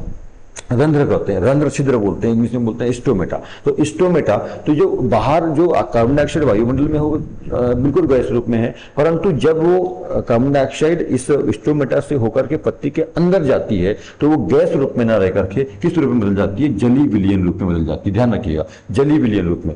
वायुमंडल में कार्बन डाइऑक्साइड बिल्कुल गैस रूप में होती है, पर जब वो पत्ती के अंदर जाती है, स्टोमेटा से होते हुए पत्ती के अंदर जाती है, तो वो गैस से कायम बदल जाती है, द्रव रूप में बदल जाती है। ये बात का ध्यान रखिएगा, वहां पर एक तरह से अभिक्रिया हो जाती है और जो गैस है वो द्रव में कन्वर्ट हो जाता है। तो कार्बन डाइऑक्साइड जलीय विलयन के रूप में रहती है, इस बात का ध्यान रखिएगा। मतलब प्रकाश संश्लेषण में जो कार्बन डाइऑक्साइड है, प्रकाश संश्लेषण कहां हो रहा है, क्लोरोफिल में हो रहा है, पत्ती के अंदर। पत्ती के अंदर जो है बहुत सारी पादप कोशिकाएं हैं, पादप कोशिकाओं के अंदर एक अंग होता है क्लोरोप्लास्ट, क्लोरोप्लास्ट के अंदर क्लोरोफिल। तो ये जो जब अंदर जाती है स्टोमेटा से और पहुंचती है क्लोरोफिल में, तो वो गैस से कायम में कन्वर्ट हो जाती है, जलीय विलयन के रूप में कन्वर्ट हो जाती है। तो कार्बन डाइऑक्साइड जलीय विलयन के रूप में, जल जो है लिक्विड फॉर्म में प्राप्त होता है, ठीक है। और ये दोनों आपस में अल्ट्रावायलेट किरण की उपस्थिति में क्लोरोफिल में क्रिया करते हैं और क्या बनाते हैं, ग्लूकोज बनाते हैं। ग्लूकोज जो कि पेड़ पौधों का भोजन होता है। ध्यान रखिए, आपको एक नंबर में पूछ सकता है, पेड़ पौधों का भोजन किसे कहते हैं, ग्लूकोज को कहते हैं। मानव यानी अन्य जीव, मानव और अन्य जीवों का भी जो अंतिम भोजन होता है वो ग्लूकोज होता है। हम जो खाना करते हैं, हम जो भोजन खाते हैं, उसका अंतिम जो रस होता है, अंतिम जो उत्पाद प्राप्त होता है वो ग्लूकोज ही होता है, ध्यान रखिएगा, ठीक है। तो ग्लूकोज सूत्र क्या होता है, C6H12O6, ये भी क्या रहेगा, जलीय विलयन रूप में रहेगा। और यहाँ पे देखिए फिर से ये ऑक्सीजन के 6 अणु बनेंगे। तो ऑक्सीजन भी जो है यहाँ पे क्या किस रूप में है, जलीय विलयन रूप में है। और जो यहाँ पे जल है वो उसके 6 अणु बनेंगे और ये क्या बनेगा, लिक्विड फॉर्म में बनेगा, मतलब द्रव रूप में बनेगा।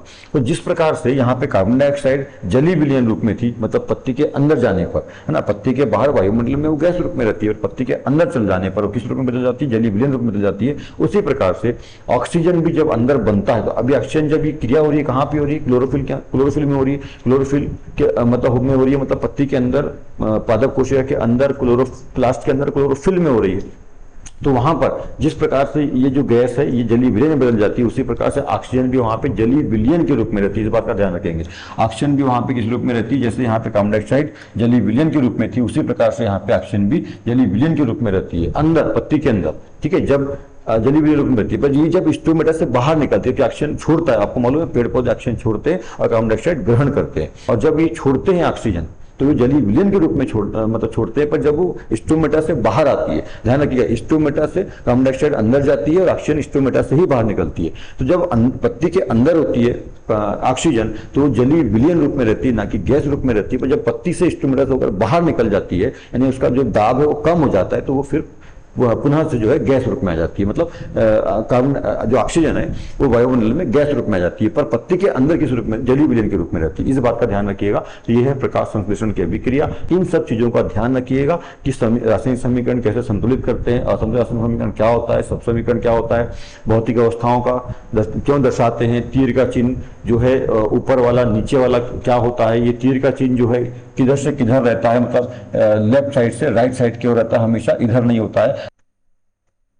देखिए ये जो तीर का चिन्ह आप देख रहे हैं यहाँ पे क्या है, ये लेफ्ट से राइट की ओर है। हमेशा साधारण अभिक्रियाओं में लेफ्ट से राइट की ओर ही होता है, पर यदि कभी तीर का चिन्ह लेफ्ट से राइट भी हो और राइट से लेफ्ट भी हो तो ऐसी अभिक्रियाओं को उत्क्रमणीय अभिक्रिया कहते हैं। ऐसी अभिक्रियाओं को उत्क्रमणीय अभिक्रिया कहा जाता है। उत्क्रमणीय ऐसी अभिक्रिया का मतलब यह है कि अभिकारक से उत्पाद भी बन जाएगा और उत्पाद से अभिकारक भी बन जाएगा। जैसे इसको हम ऐसा समझें, जैसे हम जल को जो है ठंडा करके हम क्या बना सकते हैं, बर्फ बना सकते हैं। जल को ठंडा करके बर्फ बना देंगे, पर यदि वही पे बर्फ को हम गर्म कर दें तो क्या बन जाएगा, जल भी बन जाएगा। तो देखो जल से बर्फ भी बन जाएगा, बर्फ से जल भी बन जाएगा, ये भौतिक परिवर्तन है। तो ऐसी जो चीजें होती है, मतलब ये अभिकारक है, ये उत्पाद है, तो अभिकारक से उत्पाद ये बन गया और उत्पाद से अभिकारक ये बन जाए। तो जब ऐसी स्थिति होती है तो हम इसको दोनों तरफ तीर का चिन्ह इधर भी और इधर भी दर्शाते हैं, तो इसको उत्क्रमणीय अभिक्रिया करते हैं। पर हमारी जो अभिक्रियाएं होती है सामान्यतः, जैसे यहाँ पे आप देख रहे हुए अनुत्क्रमणीय अभिक्रिया होती है। सामान्य अभिक्रियाएं सब अनुत्क्रमणीय होती है। अनुक्रमणीय होने का मतलब ये है कि अभिकारकों से उत्पाद ही बनेंगे, उत्पाद से वापस अभिकारक नहीं बनते हैं। पर कुछ क्रियाएं जो है वहां दर्शाया नहीं जाता है, कई बार वैसे होता है, पर कुछ अभिक्रियाएं ऐसी होती है जो जिनमें उत्पाद से मतलब अभिकारक से उत्पाद और उत्पाद से अभिकारक यानी वो उत्क्रमणीय होती है। ध्यान रखिएगा। ठीक है, आगे देखें। तो इतनी बातें हो गई। उसके बाद देखो, हाँ अभी आ गए अपन प्रश्न पर।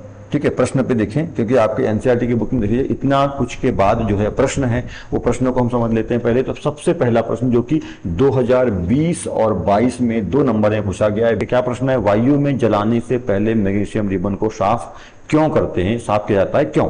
तो आंसर क्या है, देखिए मैग्नीशियम रिबन के ऊपर एक धुंधली मैग्नीशियम ऑक्साइड की रक्षक परत जम जाती है, जो मैग्नीशियम को ऑक्सीजन से क्रिया करने से रोकती है, अर्थात जलने से रोकती है। इसलिए मैग्नीशियम रिबन को जलाने से पहले साफ किया जाता है, ताकि मैग्नीशियम रिबन का ठीक से दहन हो सके। ठीक है, सबसे पहला क्रियाकलाप है जो हमने रिएक्शन भी सामने किया था। हमने सामने में रिएक्शन किया, Mg बैलेंस कर लेता हूं, 2Mg + O2 इक्वल क्या बनता है, 2MgO बनता है। ये जो रिएक्शन था, ये दहन का रिएक्शन, देखो ये दहन लिखा हुआ है ऊपर।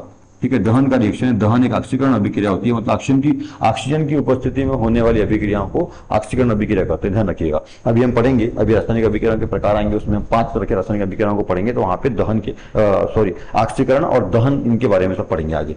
ठीक है, तो यहाँ पे बता दूं मैं आप लोगों को, जो मैग्नीशियम का रिबन है उसको जलाने से पहले साफ क्यों करते हैं। तो मैग्नीशियम जो है वायुमंडल की ऑक्सीजन से क्रिया कर लेती है। जैसे मैग्नीशियम की जो रिबन है, मतलब मैग्नीशियम का कपड़ा, रिबन जो भी बोल दीजिए, मैग्नीशियम है, वो वायुमंडल की ऑक्सीजन से क्रिया करके अपने ऊपर एक रक्षात्मक यानी रक्षक परत लगा देता है, जिससे वो ठीक से जलता नहीं है। तो वो ठीक से जलेगा नहीं, तो फिर हम जो मैग्नीशियम ऑक्साइड बनाना चाहते हैं उसका दहन करके वो ठीक से जल नहीं पाएगी और मैग्नीशियम ऑक्साइड ठीक से बन नहीं पाएगा। इसलिए जलाने से पहले उसको पूरी तरह से साफ करते हैं, रगड़ कर साफ कर लेते हैं। और साफ करने के बाद, साफ जब करेंगे तो मैग्नीशियम ऑक्साइड की जो परत है वो हट जाएगी। वहां से जब हट जाएगी उसके ऊपर से उसको साफ कर लेंगे, तो जो मैग्नीशियम है वो आसानी से जलेगा, और आसानी से जलेगा तो मैग्नीशियम ऑक्साइड अच्छे से बनेगा, इसलिए बनेगा इसलिए। और ये मैग्नीशियम ऑक्साइड जो सफेद चूर्ण होता है, ध्यान रखिएगा। ठीक है, और ये एक चमकदार ज्वाला के साथ में, जो ऑक्सीजन की उपस्थिति में जब मैग्नीशियम का दहन करते हैं तो चमकदार ज्वाला, चमकदार लौ के साथ जलता है और सफेद चूर्ण जो है प्राप्त होता है। वही चूर्ण, सफेद चूर्ण जो है वही मैग्नीशियम ऑक्साइड होता है, ध्यान रखिएगा। तो इस तरह से इसका ये आंसर है। ये बिल्कुल बहुत सिंपल तरीके से मैंने और बहुत पूर्ण जानकारी से बता दिया है। वैसे इसका आप कई बार शॉर्ट आंसर भी आप लोग बनाते हैं, पर आंसर इतना भी शॉर्ट मत करिए कि जानकारी पूरी ना हो, 2 लाइन ज्यादा हो, पर आंसर पूरा होना। दूसरे क्वेश्चन का जो आंसर है उसको देखें। दूसरा क्वेश्चन क्या है, दूसरा क्वेश्चन है प्रश्न नंबर 2, निम्नलिखित रासायनिक अभिक्रिया के लिए संतुलित रासायनिक समीकरण लिखिए। तो आपको यहाँ पे सब समीकरण दिए, जैसे पहला देखो, यहाँ पहला नंबर देख रहे हैं आप, सब समीकरण दिया है। Hydrogen plus chlorine equal hydrogen chloride, hydrogen plus chlorine equal hydrogen chloride. तो हाइड्रोजन का मतलब यहाँ पे H2 लिखा हुआ है, Cl2 लिखा। अब आपके दिमाग में एक बात आ रही होगी कि सर हाइड्रोजन बोला है तो ओनली H लिखिए, क्लोरीन बोला है तो ओनली Cl लिखिए। अच्छा, ये जो सब समीकरण है, सब समीकरण से आपको क्या बनाना है, रासायनिक समीकरण। देखो क्या बोला हुआ है, निम्नलिखित रासायनिक समीकरण के लिए संतुलित समीकरण लिखिए। तो यहाँ पे सब समीकरण दिए, हमको यहाँ पे संतुलित रासायनिक समीकरण बनाना है। हाइड्रोजन मतलब H, क्लोरीन मतलब Cl, तो हाइड्रोजन क्लोराइड बन रहा है, मतलब यहाँ पे HCl लिख दिया जाए, पर ये समीकरण सही नहीं होगा। ठीक है, और बैलेंस भी नहीं करना है। ऐसा बैलेंस हुआ तो सर यहाँ तो हाइड्रोजन एक है, यहाँ भी एक है, Cl एक है, तो यहाँ भी Cl एक है, तो बन गया, पर ये हो जाएगा आपका गलत। क्योंकि यहाँ पे ध्यान रखिए, यहाँ पे हाइड्रोजन जो है गैस रूप में भाग लेता है, तो इसको H2 लिखेंगे, गैस रूप में भाग लेता है, H2 लिखेंगे। क्लोरीन यहाँ पे गैस रूप में भाग लेता है, तो इसको Cl2 लिखेंगे, और जब ये आपस में मिलेंगे तो HCl बनाएंगे। हाइड्रोजन क्लोराइड जो सूत्र होता है वो HCl होता है, पर क्योंकि हमको इसको बैलेंस भी करना है, संतुलित भी करना है, तो यहाँ पे हाइड्रोजन कितना था, 2 था, और क्लोरीन भी यहाँ पे 2 था, तो सामने यहाँ क्या लगा देंगे, 2 लगा देंगे। तो देखो हाइड्रोजन 2 हो गया, क्लोरीन 2 हो गया, तो इस तरह से ये बैलेंस हो जाएगा। तो बैलेंस करने के लिए यहाँ पे 2 लगा देंगे। ठीक है, दूसरा जो है क्वेश्चन देखें, तो barium chloride plus aluminium sulphate equal barium sulphate plus aluminium chloride बनता है। तो बेरियम जो क्लोराइड का सूत्र है वो क्या होता है, BaCl2 होता है, प्लस एल्युमिनियम सल्फेट यानी Al2SO4 होल थ्राइस होता है, होल 3 होता है। क्या बनता है, तो बेरियम सल्फेट बनता है, तो यहाँ पे 3BaSO4 बैलेंस करने के लिए यहाँ पे 3 लिखा गया है, तो 3BaSO4 बन रहा है, प्लस एल्युमिनियम क्लोराइड मतलब 2AlCl3 बनता है। ठीक है, अब यहाँ पे एक बात आती है, ये बैलेंस करने के लिए 3 लगाया हुआ है। ठीक है, ये देखो यहाँ बैलेंस करने के लिए यहाँ पे 3 लगाए हैं, बैलेंस करने के लिए, और यहाँ पे बैलेंस करने के लिए 3 लगाया गया है। ठीक है, बाकी तो सब ठीक है, बाकी हाँ जी, यहाँ पे बैलेंस करने के लिए 2 लगाया गया है। ठीक है, Cl3 और वहां पे 2 आएगा। ठीक है, ये ध्यान रखिए बिल्कुल, यदि किसी भी यौगिक, किसी भी परमाणु अणु आयन के सामने इस तरह से ये 2, ये 3, यहाँ पे ये 3 ये लगा हुआ है, इसका मतलब ये बैलेंस करने के लिए आया है, वो सूत्र का भाग नहीं है। ध्यान रखिएगा, सूत्र का भाग नहीं है। मैं यदि आपको बोलूं कि बेरियम सल्फेट सूत्र बताइए, तो आप 3BaSO4 नहीं बोलेंगे, ओनली BaSO4 बोलेंगे, क्योंकि BaSO4 सही सूत्र है बेरियम सल्फेट का, 3 नहीं बोलना है। BaSO4 यानी बेरियम सल्फेट के 3 अणु है, इसलिए 3 बोला गया है। यहाँ पे बेरियम क्लोराइड के 3 अणु है, इसलिए 3 बोला गया है। ठीक है, यहाँ पे एल्युमिनियम क्लोराइड के 3 अणु है, इसलिए 2 अणु है, इसलिए 2 बोला गया है। ये बैलेंस करने के लिखा गया है। याद रखिए, किसी भी यौगिक के अणु के परमाणु के सामने यदि ऐसा 2, 3 अंक लिखे हुए, इसका मतलब वो बैलेंस करने के लिए आते हैं। और जो शब्द, जो अंक बैलेंस करने के लिए आते हैं, उनको सामने ही इस तरह से देखो, यहाँ पे, यहाँ पे, यहाँ पे और यहाँ पे लिखा हुआ है ना, इस तरह से लिखा जाता है। नीचे कभी भी, जैसे कि ये 3, 2, ये 2, यहाँ पे 2, 2, ये बैलेंस करने के अंक नहीं है। बैलेंस करते समय नीचे नहीं लिखते, हमेशा ऐसा यौगिक के या अणु के सामने लिखा जाता है। अच्छा जी, यहाँ पे एक बात और है, पहले समझ ले। देखो यहाँ पे ये द्विविस्थापन एक तरह से अभिक्रिया हो रही है, यहाँ का प्लस, देखो ये BA। अच्छा, जब भी कोई यौगिक की बात और ध्यान रखिएगा, जब भी किसी यौगिक को लिखते हैं, जब भी कोई यौगिक लिखा जाता है, तो इसका एक बेसिक रूल होता है, जो आप लोगों को पता भी होगा, ये आप सब 9वीं 10वीं 8वीं में पुरानी क्लास में पढ़े हो। जब भी कोई यौगिक लिखा जाता है, तो सबसे पहले धातु को लिखा जाता है, और उसके बाद अधातु को लिखा जाता है। सबसे पहले धातु को, और आप लोगों को मालूम है धातु जो है वो धनायन होती है, क्योंकि हमेशा धातु इलेक्ट्रॉन देती है ना। धातुएं इलेक्ट्रॉन का दान करती हैं। 91 धातु होती हैं जो इलेक्ट्रॉन का सब दान करती हैं, और जो दान करता है वो उस पर प्लस आवेश आता है, तो धातुओं पर प्लस आवेश होता है। और अधातुएं जो है वो 20 होती हैं, जो कि इलेक्ट्रॉन ग्रहण करती है, इलेक्ट्रॉन लेती हैं। तो जो इलेक्ट्रॉन लेती हैं वो अधातुएं होती है, उन पर कौन सा आवेश आता है, माइनस आवेश आता है। धातु हमेशा धन आयन होती है, और अधातु हमेशा ऋण आयन होती है। जो उपधातु होती है, 7 होती है, धातु और अधातु के बीच में उपधातु 7 है, वो कभी धन तो कभी ऋण, क्योंकि इलेक्ट्रॉन यदि दे रही है यानी त्याग कर रही है तो उन पर धन आयन, और यदि इलेक्ट्रॉन ले रही है, ग्रहण कर रही है, तो उन पर ऋण आयन आता है।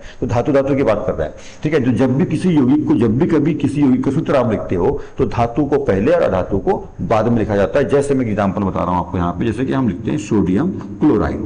देखो, तो सोडियम कौन होता है, धातु होता है। क्लोरीन जो है, क्लोराइड जो है, वो क्या होता है, अधातु होता है। जैसे मैं यहाँ पे और बात करता हूँ हाइड्रोजन H2O, तो हाइड्रोजन वैसे तो धातु है, पर ये धातु वाला रूप रखता है, धातु वाली गुण रखता है, तो धातु को पहले लिखेंगे, ऑक्सीजन अधातु है, उसको बाद में लिखेंगे। उसी प्रकार से यहाँ पर देखिए, ठीक है, उसी प्रकार से यहाँ पर देखिए, ये बेरियम है, बेरियम धातु है, क्लोरीन अधातु है, एल्युमिनियम धातु है, सल्फेट जो है वो अधातु रूप में होगा। ठीक है, यहाँ पे बेरियम धातु है, सल्फेट अधातु रूप में है, एल्युमिनियम धातु है और क्लोरीन अधातु है। मतलब जब भी किसी यौगिक को लिखते हैं तो हमेशा धातु को पहले लिखते हैं, अधातु को बाद में लिखते हैं। मतलब धातु को पहले लिखने का मतलब ये हुआ कि पहला वाला जो भाग होगा किसी यौगिक का, पहला वाला जो भाग होगा वो प्लस आयन वाला होगा और बाद वाला जो भाग होगा वो कैसा होगा, माइनस आयन वाला भाग होगा। इसलिए मैंने यहाँ पे देखो ये बेरियम को प्लस से और ये Cl को माइनस से, यहाँ एल्युमिनियम को प्लस से और यहाँ SO4 को माइनस से तोड़ दिया है। और जब भी कोई आयनिक अभिक्रिया होती है, जैसे द्विविस्थापन अभिक्रिया होती है या कोई भी आयनिक अभिक्रिया होती है, हम आगे चल करके अभी अध्याय 4 में अभिक्रियाओं के प्रकार के बारे में पढ़ेंगे।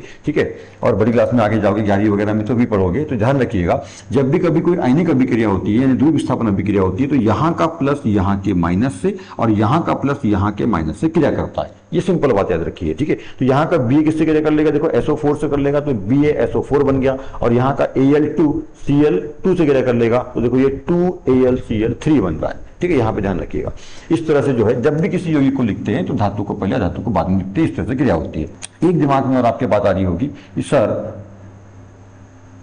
यहां सूत्र आया है बेरियम क्लोराइड, तो बेरियम क्लोराइड का जो सूत्र है सर वो BaCl2, क्योंकि आप लोगों को याद रहता नहीं है जनरली। हाँ, आप ऐसा कर सकते हैं, बेरियम क्लोराइड मतलब आपको संकेत याद होना चाहिए Ba और क्लोराइड मतलब Cl होता है। एल्युमिनियम सल्फेट है मतलब आप ऐसा लिख दोगे एल्युमिनियम सल्फेट, है ना, तो ये हो जाएगा गड़बड़। जबकि बेरियम क्लोराइड क्या होता है, BaCl2 होता है। एल्युमिनियम सल्फेट क्या होता है, तो Al2SO4 होल थ्राइस होता है, Al2SO4 होता है। अब ये जो 2 लगाए, ये 2 लगाया, ये 3 लगाया, ये कैसे आया, इसको आपने 9वीं में सीखा है। ठीक है, यहाँ में थोड़ा सा इसको मैं ऊपर ले लेता हूँ। इस चीज को आपने 9वीं में सीखा है। 9वीं में अध्याय 2 या 3 में आप लोगों ने, ठीक है, यौगिक बनाना यानी सूत्र बनाना, यौगिकों के सूत्र बनाना सीखा था। तो इसी को अपन यहाँ पे समझते हैं। देखो यहाँ पे क्या है, बेरियम क्लोराइड, तो बेरियम का अपने संकेत आपको मालूम होना चाहिए Ba, बेरिलियम का Be होता है, बेरियम का Ba होता है। ठीक है, तो बेरियम Ba हो गया और क्या बोला है, क्लोराइड, क्लोराइड का मतलब Cl।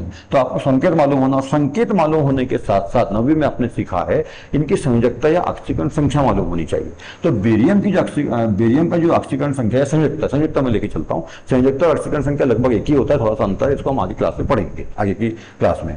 ठीक है, बेरियम का जो की संयोजकता है वो कितनी होती है, 2 होती है, और ऑक्सीजन की संयोजकता कितनी होती है, 1 होती है। ये संयोजकता आपको मालूम होना चाहिए। 9वीं में आपको इसकी सारणी दी थी, धातु अधातु किसकी कितनी संयोजकता होती है, बहुपरमाणुक अणु जो है, जैसे सल्फेट यहाँ पे बहुपरमाणुक अणु है, उसकी भी सारणी दी थी, संयोजकता किसकी कितनी होती है, किस पर कौन सा आवेश होता है, प्लस माइनस कितना होता है, उसकी सारणी दी है। आप 9वीं की पुस्तक से अध्याय 2 या 3 में, शायद 3 में है या 2 में है, देख लीजिएगा, मैं थोड़ा भूल रहा हूँ, तो वहां पे दिया हुआ है, वहां से आप देख सकते हैं। तो बेरियम की संयोजकता कितनी होती है, 2 होती है, क्लोरीन की होती है, उसके नीचे ऐसा लिख लो और इनका क्रॉस मल्टीप्लाइकेशन करिए, क्रॉस मल्टीप्लाइकेशन, इसका गुणा इससे, इसका गुणा इससे कर दीजिए। तो देखो Ba, ठीक है, तो Ba गुणा 1 से होगा, तो यहाँ पे 1 ऐसा 1 लिखने की जरूरत नहीं है, क्योंकि 1 नहीं लिखा है इसका मतलब 1 होता है, तो 1 को लिखते नहीं है। जैसे अपन किसी मैथ्स की संख्या में नीचे में 1 या गुणांक में 1 नहीं लिखते, घात के रूप में 1 नहीं लिखते, 1 होता है, उसी प्रकार से यहाँ 1 को लिखेंगे नहीं, तो Ba रहेगा और Cl का गुणा 2 से हो जाएगा तो Cl2 बन जाएगा, तो BaCl2। तो इस तरह से जो है यहाँ पे BaCl2 जो सूत्र बन जाता है। उसी प्रकार देखिए अपन एल्युमिनियम सल्फेट को समझते हैं,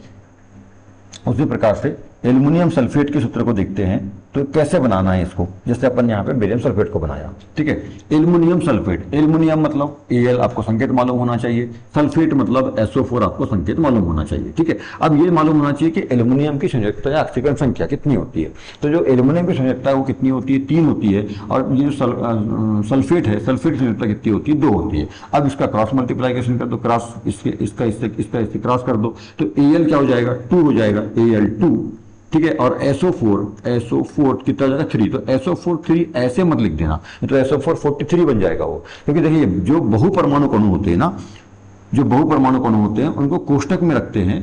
ठीक है, इनको कोष्टक में रखेंगे बहुपरमाणु अणु को, तो इस तरह से ये SO4 ये बहुपरमाणु अणु है, इसको क्या करेंगे, कोष्टक में रखेंगे और फिर लगाएंगे होल थ्राइस, तो Al2SO4 whole thrice, Al2SO4 whole thrice, इस तरह से जो है ना, ये इसका 2 से गुणा तो यहाँ पे 2 जाएगा और इसका 3 से गुणा हो जाएगा 3, इस तरह से जो है सूत्र बनाते हैं। तो आपकी जो समस्या होती है कि सर एल्युमिनियम सल्फेट है तो Al लिख देते हैं और सल्फेट मतलब SO4 लिख देते हैं, है ना, बेरियम क्लोराइड है तो Ba लिख देते हैं और Cl लिख देते हैं, ऐसे में सूत्र नहीं बनेगा, ऐसे में गड़बड़ हो जाएगा। कुछ में जैसे सोडियम क्लोराइड, सोडियम क्लोराइड तो आपने Na लिख दिया और Ca लिख दिया, बन गया सोडियम क्लोराइड। कैल्शियम ऑक्साइड आपने Ca लिख दिया, O लिख दिया, कैल्शियम ऑक्साइड। तो कुछ कुछ में चल जाता है ऐसा, पर सब में नहीं चलता है, ठीक है। तो इसमें, क्योंकि इसमें ऐसा इसलिए हो रहा है क्योंकि यहाँ भी वही नियम लग रहा है, क्योंकि सोडियम की संयोजकता भी 1 होती है, क्लोरीन की भी 1 होती है। क्रॉस मल्टीप्लाइकेशन करोगे तो सोडियम भी 1 हुआ और यहाँ पे जो है क्लोरीन भी क्या होगा, 1 होगा, तो 1 1 को लिखते नहीं है, इसलिए NaCl हो जाता है। वैसे यहाँ पे देखिए, ये कैल्शियम की संयुक्ता 2 होती है, ऑक्सीजन की संयुक्ता 2 होती है, ठीक है। इसका इससे गुणा करोगे, इसका इससे गुणा करोगे तो Ca2O2 बनेगा, पर यहाँ पे 2 से 2 को काट दोगे तो सरल अनुपात में रखने के लिए तो क्या हो जाएगा, 1 बार कट जाएगा, 1 बार कट जाएगा, 1 को लिखते नहीं है, मतलब CaO बन जाता है। तो वहां भी वही नियम लगता है, पर कई नियम वही लगता है, पर संयोग से यदि आप कैल्शियम ऑक्साइड CaO लिखते हो तो सही भी हो गया और नियम से वो कट गया था, एक आ गया था, इसलिए संयोग से सही हो गया था। तो सब में ऐसा नहीं होता है, जैसे आपने यहाँ पे देखा बेरियम क्लोराइड में और एल्यूमिनियम सल्फेट, ठीक है। तो इस तरह से ध्यान रखिए, प्रीवियस नॉलेज जो आपका है पुराने क्लासों का, वो भी आपको अच्छे से पता होना चाहिए, ठीक है। तो चलिए 2 एग्जाम्पल अपन देख लिया, यहाँ पे तीसरा एग्जाम्पल देखते हैं। तीसरा एग्जाम्पल, सोडियम प्लस जल इक्वल सोडियम हाइड्रोक्साइड प्लस क्या बन रहा है, हाइड्रोजन बन रहा है, ठीक है। तो यहाँ पे समझेंगे इसका, तो सोडियम मतलब Na, पर ये बैलेंस करने के लिए 2 यहाँ पे रखेंगे। तो सोडियम, अच्छा पहले सोडियम ले लेते हैं, सोडियम Na ले लिया, जल H2O ले लिया, क्या बनेगा, सोडियम हाइड्रोक्साइड, तो NaOH बनेगा, और हाइड्रोजन गैस निकल रही तो H2 और गैस निकलेगी, मतलब तीर का चिन्ह ऊपर क्यों रखेंगे। अब इसको बैलेंस कर लेते हैं। देखो यहाँ पे देख रहे हैं बैलेंस कैसे करेंगे, Na एक बार था, यहाँ Na एक बार, अभी ये 2 को मैं हटा रहा हूँ यहाँ से, ये 2 को हटा रहा हूँ यहाँ से दिमाग से, अब हटा लो, ये भी 2 को हटा लो। अब देखो बैलेंस, Na एक बार था, Na एक बार है यहाँ पर। हाइड्रोजन यहाँ कितने बार है, 2 बार, तो हाइड्रोजन यहाँ पे निकल गया 2 बार। ऑक्सीजन कितने बार है यहाँ पर, पहले ये इसको हटा दी, 1 बार है, तो ऑक्सीजन यहाँ पे देखो 1 बार आ गया।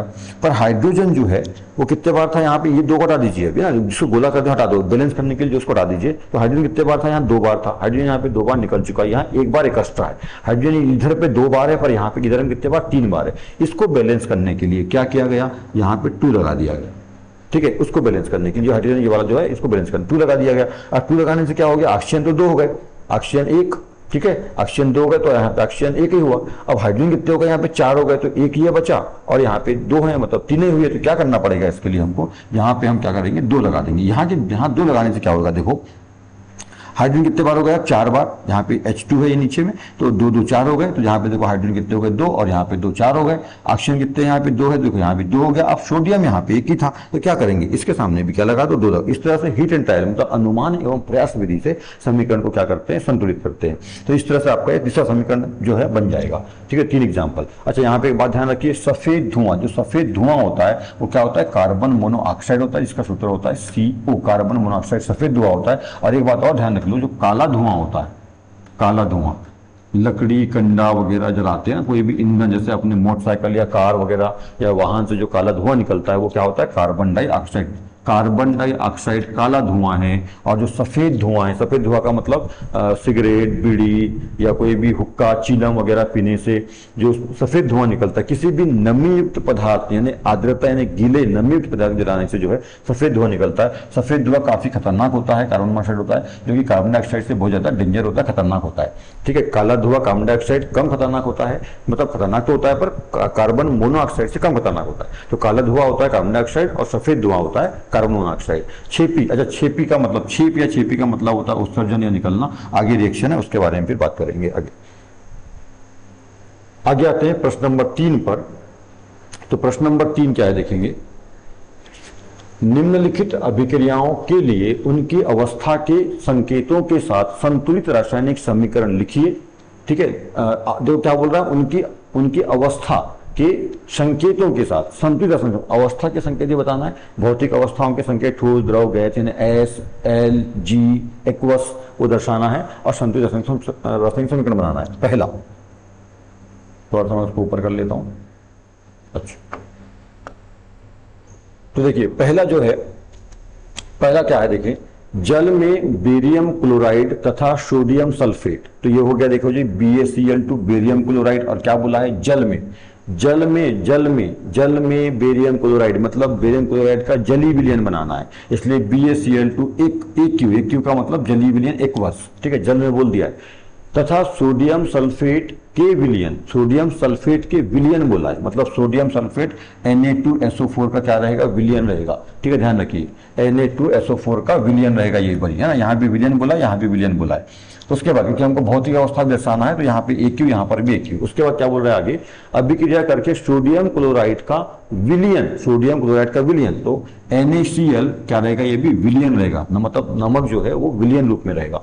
तथा अघुलनशील बेरियम सल्फेट का अवक्षेप बनता है, अघुलनशील बेरियम सल्फेट का अवक्षेप। अब अघुलनशील अवक्षेप है मतलब ठोस होता है, जब भी अवक्षेप बोल देगा तो अघुलनशील ठोस को अवक्षेप बोलते हैं, इसका मतलब ठोस होता है ये। और मैंने आपको पहले बताया था कोई यदि अवक्षेप निकल रहा है अघुलनशील अवक्षेप तो उसको नीचे तीर के चिन्ह से दर्शाते हैं, उत्पाद में यदि निकल रहा है तो, और यदि कोई गैस निकल रही तो ऊपर तीर के चिन्ह से, ठोस अवक्षेप निकल रहा है तो नीचे तीर के चिन्ह से। तो इस तरह से इसको हम जो है लिख लेंगे और बैलेंस कर लेंगे। बैलेंस करने के लिए केवल आपको यहाँ पे 2 लगाना पड़ेगा, इस तरह से आपका समीकरण बैलेंस हो जाएगा। एक जगह 2 लगेगा, बाकी ये बैलेंस समीकरण आपका हो जाएगा। ठीक है, तो इस तरह से ये बन जाएगा आपका पहले का एग्जाम्पल। ठीक है, पहले प्रश्न का उत्तर। दूसरे प्रश्न, तीसरे प्रश्न के दूसरे का उत्तर, सोडियम हाइड्रोक्साइड का विलयन जल में। तो देखो जलीय विलयन, अच्छा थोड़ा मैं ऊपर कर लेता हूं।